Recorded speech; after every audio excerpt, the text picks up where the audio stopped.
C'est Stan pour le site etidia.com. On va tenter péniblement, mais de repartir quand même avec cette vidéo hebdomadaire. On a du mal, hein, on ne va pas se le cacher. Alors d'un côté, vous êtes de plus en plus nombreux, on a une audience web qui explose. On a Twitter qui reste très moyen et sur YouTube on est également très moyen, mais je crois qu'on va essayer de rester sur ce rythme de la vidéo hebdomadaire, une revue des marchés, pour vous donner des idées parce que c'est bien l'esprit d'Etidia, c'est de donner des idées de trading et libre à vous derrière de les mettre en œuvre avec votre propre stratégie et vos propres méthodes. Voilà, donc on continuera toujours Twitter et on va essayer YouTube de façon hebdomadaire. Le site Etidia cherche toujours des partenaires, des traders amateurs parce que ça repose sur très très peu de personnes et on a vraiment besoin d'un relais pour faire exister notre site et notre façon de voir les choses. Alors, je remercie encore Philippe Roux, Pro Indicators, sans doute une des meilleures ressources francophones de trading. Il nous autorise à utiliser ces outils, Pro Indicators. Donc, vous pouvez le suivre. Il a un site internet, bien entendu, proindicators.com. Il a un Twitter très actif. Et bien sûr, il a une audience importante et pour cause, parce que ces outils sont, je pense, uniques.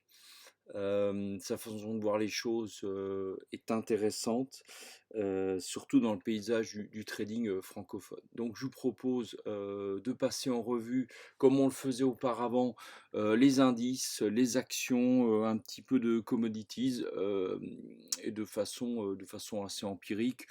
Je ferai un peu plus tard le décorum de nouveau qu'on a perdu suite à un changement d'ordinateur. Donc le décorum avec toute la publicité, la musique et tout le bazar, de tout ça, l'essentiel étant surtout, bien entendu, le fond. Et sur le fond, je maintiendrai bien sûr avec le partenariat TradingView 2 à 3 vidéos hebdomadaires, à savoir une ou deux idées, actions, indices et le suivi du S&P 500. Donc je ne m'étalerai pas trop sur le S&P 500. Pour commencer, sur les indices actions, c'était une semaine, on va la rezoomer, où on s'est vraiment attendu à ce qu'il y ait une baisse, c'était vraiment bien parti. Alors c'est quelque chose qu'on peut remettre un peu partout, hein, je vais mettre ici le DAX. Première partie de semaine, on baisse bien, et puis non. Et puis non, on est reparti au nord, donc il n'y a absolument rien de fait, c'est terrifiant. On a eu une remontée de la volatilité, alors on va peut-être commencer par là, effectivement. On y a cru, on était tellement bas ici que c'est reparti là. Et là, on s'est dit, tiens, ça va repartir au moins dans les 25, peut-être aller dans les 30 sur un mouvement de folie. Ben non. Non, non, non, non, non, non, non, non. On a l'impression que tout est régulé par des robots. Donc, en même temps, on n'a pas fait de météo des marchés pendant tout ce temps-là, mais il ne s'est pas passé énormément de choses. Notre point de vue, lui, euh, non plus n'a pas changé puisque on continue d'être perma-beer parce qu'on est en haut d'un cycle sur le long terme très très haut. On a commencé, je dézoome un petit peu, à tenter des consolidations ici.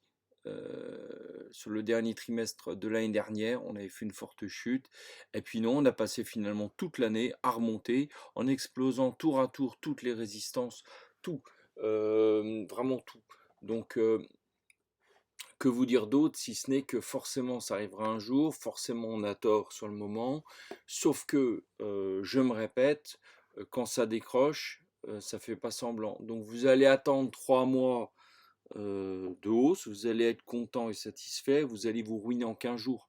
C'est un peu ça l'esprit quand ça descend, surtout sur les marchés américains. Donc on n'a pas changé de point de vue sur les grands indices actions, on pourrait tous les passer, peu ou prou, c'est presque la même chose. Voilà. Le gold dans cette histoire, le gold, on a Rodolphe Stéphane qui s'enthousiasmait d'une explosion de l'or, j'en faisais partie également. Euh, alors, voilà, l'or fait un channel et consolide par le bas, voilà, boum, une sorte de biseau, on peut dire ça maintenant. Nous, on serait plutôt à attendre un peu les choses ici. Donc là, ça peut constituer une bonne base, ou alors carrément plus bas, on va rechercher l'autre Fibonacci ici. Je ne sais plus si c'est à 61, je crois, 61% de Fibonacci. Vous remarquerez qu'à chaque fois, on se fait dessouder là sur cet oblique-là. Alors parfaite ou imparfaite, on peut discuter des heures, mais en tout cas, ça passe pas le gold. Hein, ça passe pas. Et tant que ça passe pas, ben, ça dit du reste, c'est-à-dire que les marchés les marchés actions restent haussiers, parce que le gold n'intervient pas dans ce jeu-là. Le pétrole avec le brut léger américain, eh bien on consolide, on range à plat. Alors c'est très frustrant parce que je redézoome encore. Quand vous êtes habitué, on va même se mettre en weekly. Quand vous êtes habitué à voir des choses comme ça où tout dégringole en ligne droite, etc. Dernière dégringolade, on est passé, boum. C'est des chutes de type, c'est de l'alpinisme, hein, tellement ça chute là. Et bien là, on consolide à plat. Alors vraiment à plat. Qu'est-ce qu'il y a à faire dans ce genre de choses? Personnellement, j'y mets pas trop les pieds. Je me suis fait prendre un paquet de tôles. Je constate juste un truc, il faut vraiment acheter ou vendre, plutôt vendre les gros excès. Vraiment, tant qu'on n'a pas tapé les 64 fermes, faut pas toucher au truc. S'amuser là-dedans, c'est prendre le risque que ça dévisse brutalement ou que ça repart brutalement dans un sens ou l'autre. Donc, ne me mettez pas les pieds là-dedans. Bitcoin, Ether, donc nous on est très Ether parce que considéré qu'il est plus rationnel. Le Bitcoin est plus peut-être plus vrai, ça faut bien avouer, il est peut-être plus vrai parce que ces mouvements entraînent en fait toute la planète crypto avec. Bon, sur les outils Pro Indicators, on vient taper ici les contextes, le bas de range de tendance. Bon, ça devrait rebondir immanquablement, donc on peut parier sur surtout qu'on a déjà eu 2 signaux acheteurs, on peut parier sur une explosion. Bon, donc là, si on s'était situé sur cette perspective-là, oui, ok, c'est reparti au-delà de 10 000, mais on est redescendu plus bas. Donc on ne sait pas trop où on va aller danser avec ce Bitcoin. Alors, si on se place sur l'Ether, alors là, la situation est carrément ennuyeuse. J'en ai acheté, j'en ai renforcé. Même sur une perspective à long terme, il faut bien lire les choses, c'est vraiment très très ennuyeux. Vraiment très ennuyeux. Donc on finira par sortir, je sais pas par où. Oui, les 200 là, voilà, alors il va y avoir un paquet de résistances à franchir. On ira probablement, on retrouvera nos 320, je suis assez serein là-dessus. Par contre, à 320 sur les terres, ben, comment dire, on va peut-être prendre nos bénéfices, hein, du moins on va resserrer les stops juste derrière pour que ça ne reperde pas de trop. Voilà. Je vous parle pas de ces deux-là, sauf peut-être le Russell. Le Russell, oui, je ferais peut-être que je le reclasse autrement. Le Russell, c'est l'indice des 2000 valeurs technologiques américaines. C'est sans doute l'indice le plus techno, bien plus techno que le Nasdaq 100. Donc, qu'est-ce qu'il dit? Ben, il dit presque la même chose de façon peut-être plus exacerbée que le Nasdaq. Je remets juste le Nasdaq en perspective. Le Nasdaq n'arrête pas de monter. La différence entre les deux, je pense que c'est une histoire de pondération, puisque Microsoft et Apple pèsent terriblement dans ce Nasdaq. Donc, ils emmènent, mais alors de façon excessive, l'indice vers le haut. La réalité sur 2000 valeurs américaines. Le Russell permettait juste un truc, ça me fait quand même bien rire parce qu'il y a un joke qui traîne sur Twitter qui dit, je ne sais plus lequel, qui a pensé que Russell c'était l'indice des actions russes. Ça n'a rien à voir. Russell, ce sont les 2000 actions technologiques américaines. Voilà, ou c'est marrant en passant. Bon, bref, ce Russell, les valeurs technologiques américaines, elles sont complètement à bout. Complètement à bout. Elle n'arrive plus, on bute, on est dans le contexte, on a les signaux vendeurs qui sont clairement allumés. Eh ben non, Non, non, non, non, non, non, non, on est reparti, ça rachète. Là, la résistance qu'on voit là, ben, on peut encore penser que bah, ça va reprendre encore sur les plus hauts. Donc on peut reprendre là-dessus encore 8%, plus un débordement, plus j'en sais rien. Donc on est vraiment dans le flou artistique. Voilà. On va passer au trading, ce qu'on a sur les bras. Ouais, sur les bras. Parce que c'est pas glorieux, mais je vais vous dire qu'on est quand même une paire. Bossons sur Etidia, sur le projet Etidia, ou plus largement qu'on a croisé, qu'on se connaît. Ceux qui ont des années de bouteille savent très bien que on est dans des situations d'épuisement. Et puis il faut avoir l'humilité de dire qu'on est épuisé avec. Mais une chose, quand on connaît bien son métier, on est endurant et on sait savoir raison garder. Donc on a tort, hein. C'est pas courant de dire pour ainsi qu'on a tort, mais quand on a tort, c'est souvent temporairement. Là, je pense que la situation, il y a une convergence depuis des mois. Renseignez-vous, ayez de la curiosité et de l'esprit critique. Ça va descendre, mais quand ça va descendre, on n'aura même pas le temps d'en parler sur YouTube ou machin. On fera juste 2-3 tweets en passant. Parce que je peux vous dire qu'on va recharger les compteurs, mais alors quelque chose de méchant. Alors, bien heureux celui qui reprend le truc en ce moment ou peut-être encore plus haut. Lui, il va carrément s'enrichir. Je crois qu'il y a des situations sur les marchés, situations très rares où on peut faire un enrichissement extrêmement rapide. Puis il y a des situations où on barbote pendant des mois, certains pendant des années. Moi, je me rappelle de certaines valeurs où on était des années dans la muise. On va prendre Soitec par exemple. Soitec, je vais la remettre vite à l'écran, je ne la suis plus particulièrement. Mais c'est une aventure Soitec qui était extrêmement négative pendant des années. Voilà. Je ne sais plus à quel moment on l'avait chopé celle-ci. Genre là. On avait GT, regardez voir ça. De 2009 jusqu'à alors, ça dépend comment vous l'avez acheté. Certains sont sortis là, mais Soitec, ceux qui ont acheté en 2011 à 120 retrouveront leur argent hein, 10 ans plus tard. Hein, donc là, vous voyez la perspective long terme. On l'a retrouvé 10 ans plus tard. Ils regagneront. Alors, ce sera pas un gain faramineux, mais ils gagneront un peu. Bon, il faudra sortir les frais, ça c'est sûr. D'autres sont rentrés ici, là, d'autres plus heureux ici, d'autres là. Hein, vous voyez, vous êtes rentré en mai 2018, bah, vous avez bouffé un bouillon hein, quand même. Vous passez de 90 à 45, c'est la moitié que vous paumez. Bah, y a moyen de se refaire et de regagner l'argent. C'est pour ça que moi, j'aime pas lorsqu'on parle de stop rapproché, etc. Ça dépend des perspectives qu'on se donne sur les marchés actions. Voilà, ça c'était l'histoire de Soitec. Alors Apple, c'est vraiment, comment dirais-je, je vais lui mettre des baffes. Hein. Microsoft, on a abandonné, là, on a mangé des pertes. Ça n'arrête pas de clignoter en rouge. Cette valeur ne tient que par des robots. Simplement un truc, je rappelle encore, ceux qui n'arrivent plus à tenir, que entre le plus haut et le plus bas, on a bouffé 40%. Donc un robot, ça peut vous mettre 40% d'un sens, 50% de l'autre. Alors les bienheureux qui ont fait 90%, qui ont acheté là sur Signal, eh ben, c'était très intelligent, bravo.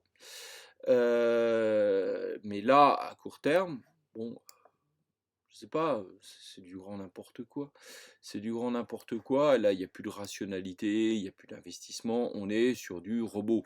Vous avez un gap baissier, il y a tout pour péter. Non, ça réagit. On claque des gaps de partout. Eh ben voyez, on y va, on y va, on y va. Ça, c'est une situation qui n'est pas raisonnable. Hein, qui n'est pas raisonnable du tout. Et franchement, ça va dérouiller, c'est pas rationnel. Là, on épuise tout le monde, on épuise tout ce qui est possible d'épuiser sur son passage. Je dois reconnaître quand même qu'ils sont très forts ces robots.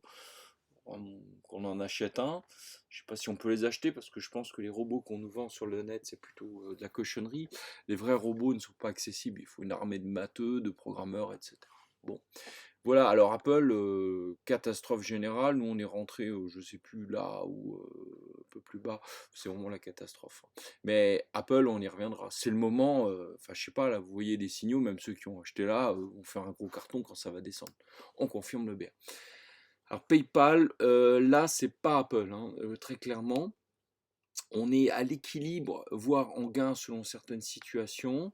Alors, on a l'impression qu'elle va s'en prendre une. Là, vous voyez, les boîtes, ça commence un peu à fourcher. Puis ça a du mal hein, sur les plus hauts. Donc c'est assez encourageant. Sauf que, n'oubliez jamais la méthode qu'on se donne.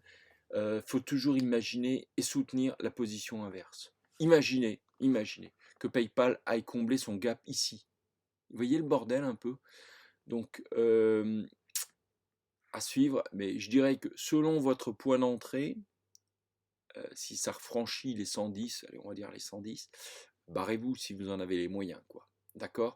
Donc là-dessus, PayPal, c'est un peu délicat. Mais moi je pense quand même que ce sera bien. Adobe, bah là c'est la déraison pareil de type Apple, c'est pas encore dans les contextes en haut, mais bon ça peut-être un peu moins, comment dirais-je, ça a un peu moins flambé cette semaine que d'autres, donc à suivre. ABBV, celle-ci est remontée, voilà, les signaux maintenant sont très clairement vendeurs. Moi, je pense qu'on va ou ranger à plat, auquel cas, ou alors on va dérouiller, peut-être quand même plus du range à plat, auquel cas on peut retrouver sans doute nos 60-65. Nvidia. Nvidia, je t'attends au tournant. Je t'attends au tournant parce que tu n'es pas raisonnable et ça va se payer très très cher.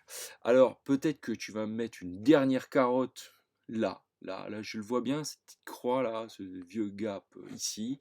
Tu vas peut-être me la mettre parce que là, ça fait quand même un paquet d'alertes vendeuses.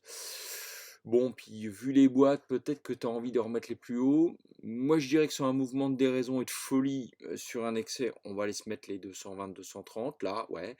Mais on reviendra au minimum très bas parce que ça a l'air de rien sur le graphique. Mais quand vous regardez qu'ici, on passe de 280 à 120, d'accord? Elle perd plus de 50%. C'est pire que les montagnes russes. Là on est très clairement dans l'Himalaya, hein. Ça va saigner. Grainger, alors celle-là, il n'y a rien d'extraordinaire, on n'est pas sur de la techno, mais nous, on vise un petit retour sur les 240 en passant. Donc ça se payera, Grainger.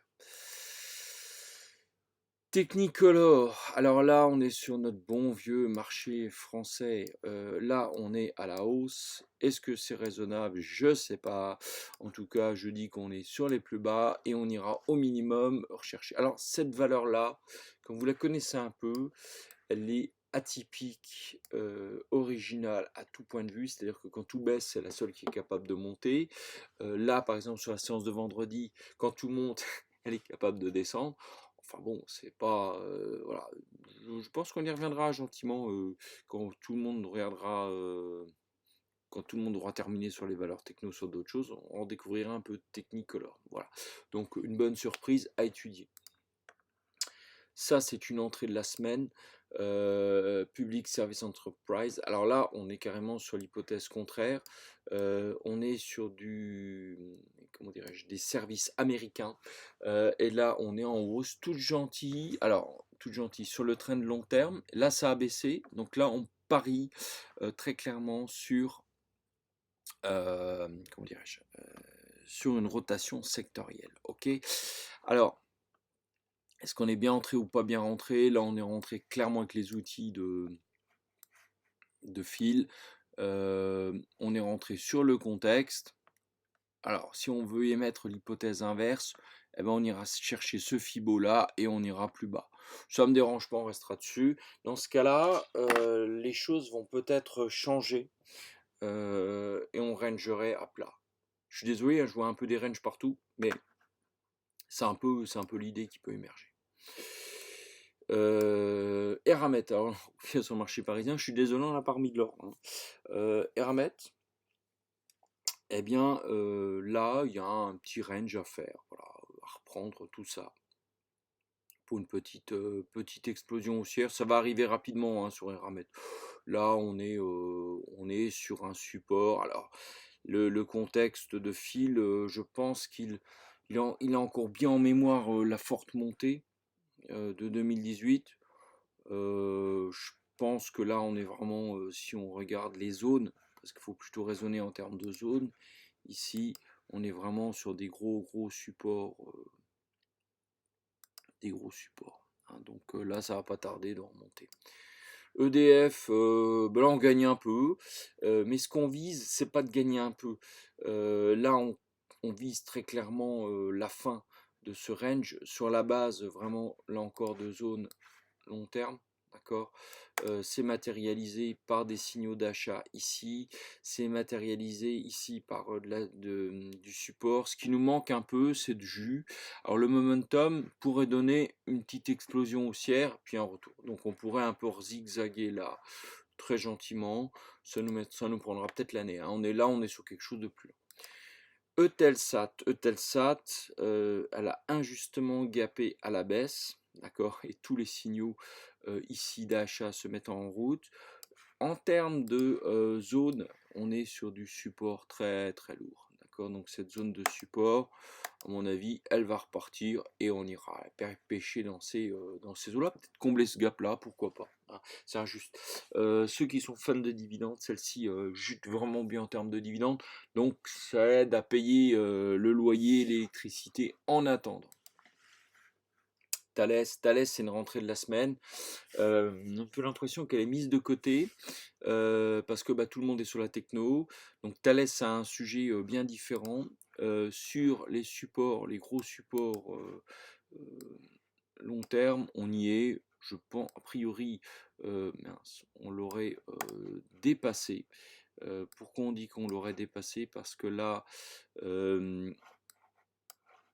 on a réagi fortement sur le support et moi je considère que là c'est un pullback et on se remet à un petit signal. Bon, je crois que c'est un signal d'invalidation chez Phil, mais moi je pense ça pour un, comment dirais-je, pour un pullback. On n'est pas redescendu carrément sur le plus bas, on remonte. Moi, j'ai tendance à dire qu'on va remonter. Alors, soit on est court-termiste, on va aller combler ce bazar-là, hein, le petit gap là, ou alors on va monter un peu plus haut. Hein. Moi, je ne serai pas très très le long terme là-dessus. Quantum la terrible, celle-là, elle nous l'a toujours fait à l'envers, on s'en est toujours sorti, elle est ingérable. Mais on y va quand même, c'est un peu le goût du risque, c'est un peu le goût aussi de la biotech. La biotech, clairement, on l'attendait cette année. On l'a pas vu arriver. On l'a pas vu arriver du tout. Euh, Moi, je pense qu'elle est injustement massacrée. Quand on en aura terminé avec les Microsoft et la Apple, on regardera peut-être un peu la biotech. Dans ce cas-là, ces valeurs-là vont être réappréciées. D'un point de vue purement technique et graphique, explosion, on latéralise, finalement le doute, on retourne vers le sud. D'accord. Moi, je prends ça un petit peu comme un pullback. D'ailleurs, regardez les Fibonacci, ça réagit de façon assez étonnante. Là, on est sur un Fibo, je ne sais plus lequel, ça doit être un Fibo très très bas, je ne sais plus, de l'ordre d'une vingtaine de pourcents. Moi, je trouve qu'on réagit pas mal. Là, il y a une divergence un peu sur le momentum, ça commence à rigoler. Donc là, moi, je serais assez d'avis qu'il nous fasse un petit peu un breakout et qu'on rigole un coup. Mais attention, il y aura un court terme, il y aura un long terme. Le court terme, ceux qui veulent s'en échapper, c'est du 4,5. Ceux qui veulent rigoler un peu plus, ça prendra un peu plus de temps. Donc on zigzagera. On peut encore retrouver nos 7,5. Hein. Faut pas être pressé là-dessus. Carbone, j'en parlerai un peu plus tard. Arkema, finalement, on est sorti en perte parce que ça commençait à être bizarre, là, cette sortie-là. Donc là, on a bouffé la perte. On n'a pas voulu shorter plus bas, mais franchement, j'ai presque un doute, quoi. Ceux qui sont restés, franchement, restez-y. J'ai presque un doute. Air France. Alors Air France, j'ai eu le doute, mais pas le doute. Je la short quand même. Là, il y a quand même eu une sacrée mèche en séance vendredi. On est descendu vachement bas, plus de 3% de mémoire. Moi, je pense que ça sent la bonne vente. La bonne vente. Et puis, même si elle va plus haut, franchement, là, on n'ira pas vraiment au-delà de 11, vraiment 11,5 s'il le faut. Le blé, j'en parle plus tard, le café aussi. Allez, on va parler rapidement de quelques valeurs Forex. Bon, le Forex, on tente, comment dirais-je, on tente un point de vue long terme. C'est très différent, c'est pour pas faire des actions, parce que quand on s'ennuie sur les actions, sur les commodities, eh ben, il nous reste le Forex. L'Afrique du Sud contre le yen japonais, là on serait short, tout simplement, dans une logique long terme, une tendance baissière long terme, ou alors vraiment de range très long terme. Moi je pense qu'ici ça va baisser, on remontera peut-être encore un coup histoire d'exagérer le truc, mais ouais voilà, je suis à la baisse. GVP, DKK, la baisse, je pense que le potentiel est plus important. Je vous le fais rapidement, je ne vais pas rentrer dans les détails là-dessus. Nouvelle-Zélande, dollar canadien baisse également. Les signaux sont bien allumés, je sens bien ça. Le peso mexicain, là je dirais un petit mouvement d'achat. La couronne norvégienne, je dirais un petit coup d'achat. Le dollar de Singapour, je dirais un petit coup d'achat. On va faire un petit tour dans les commodities. De quoi je vais vous parler? Je vais vous parler du blé. Je ne vais pas parler de tout, hein, parce qu'on n'a pas le temps forcément de faire tout. Là, je suis baissier et c'est plutôt bien parti. Donc, on fera juste gaffe à la réaction aux alentours des 5, parce que aux alentours des 5, elle pourrait repartir en haut. Donc, voir là-dessus. Moi, je resserrerai clairement le stop ici aux alentours des 5. Tant pis, on aura pris un morceau, on aura payé le loyer. Ça me paraît pas mal du tout. Voilà, hein, parce que pas dit que ça aille non plus tout le temps de Rennes, de contexte en contexte non plus. Le gaz naturel, il y a moyen d'acheter. Même si, attention, la saison touche à sa fin, c'est vraiment la fin de l'année sur le gaz naturel. On risque de barboter. Bon, attention au contexte qui reste baissier, mais moi je dirais qu'il y a un effet saisonnier très particulier sur le gaz naturel. On peut quand même tenter ici, disons, de rejoindre au minimum ce FIBO. De quoi je peux vous parler encore? Le café. Alors le café, on s'est fait mettre un doigt sur le café cette semaine. On l'a senti vendeur. Finalement, on a abdiqué. Eh ben, vous savez quoi? Je crois qu'on a fait une connerie. Pour parler franchement, on s'en mord un peu les doigts. Moi, finalement, je serais resté vendeur dessus. Donc, à vous de voir la situation. Je serais presque tenté d'y revenir. Je vais voir si j'ai un peu de cash, si on peut se remettre dessus. Mais je pense que là, c'est quand même baissier. On a peut-être un peu surréagi dessus. Voilà, écoutez, je ne vais pas tout redévelopper ici. On pourra continuer pour celles et ceux qui souhaitent sur Twitter. Sur Twitter, j'en reparle. Donc, je remets une coup de pub. On cherche des traders amateurs pour étoffer le site. Alors, plus on sera, d'accord, animer le site, plus on pourra migrer vers une communauté. Et plus on pourra investiguer d'autres choses, plus on pourra faire des vidéos, etc. Voilà. La revue de Twitter qu'on faisait qui était assez marrante. Donc Tammy Kabash, un peu chahuté. Bon, si vous voulez mon avis sur Tammy, je pense que en vidéo c'est un gros rigolo. Monsieur est vendeur de plein de choses. C'est pas comme ça que je l'apprécie. mais franchement, je trouve que ces bouquins sont bons et ils méritent une bonne publicité. Donc, moi, j'irai acheter ces bouquins. Écoutez pas ces conneries, sauf peut-être pour vous amuser. Tout est pas fou, hein, non, ces conneries de vidéos. Je dis ces conneries, c'est un peu méchant, mais parce que la sphère francophone en ce moment est un peu énervée, notamment avec Glumou, qui emmène tout un tas de traders. Mais il y a une prise de conscience aussi. Je crois qu'il y a à boire et à manger, mais voilà. Merci pour l'audience d'Etidia qui explose véritablement. Merci, merci beaucoup. On va essayer de faire quelques petits commentaires plus longs. Alors tiens, il y a une petite faute de frappe. Voilà. Et puis bah, nos classiques. Ce qu'on retweet, nos classiques Microsoft. Moi j'aime bien Alexandre Baradez, il met bien les choses en perspective. Alors c'est un permabir, on l'assume complet, mais on est vraiment dans sa philosophie de le suivre. Alexandre Baradez. Donc Microsoft, voilà ce que ça donne sur du long terme. Ça nous rappelle des choses, pour ceux qui étaient là en 98, 2001, ça nous rappelle des choses. On sait comment ça s'est terminé. 50% des plus gros fonds anticipent une chute des marchés. Voilà. Donc ça, il faut garder le cap. Donc là, quelques mouvements d'humeur, hein, vous me pardonnerez. Semaine sera déterminante. Eh ben, ouais, ben non. On n'a pas enfoncé. Donc elle n'a pas été déterminante. Ici, ça a été déterminant, il ne s'est rien passé. Hausse des taxes, alors voilà. Moi, je pense quand même que à un moment donné, ça va se payer très très cher.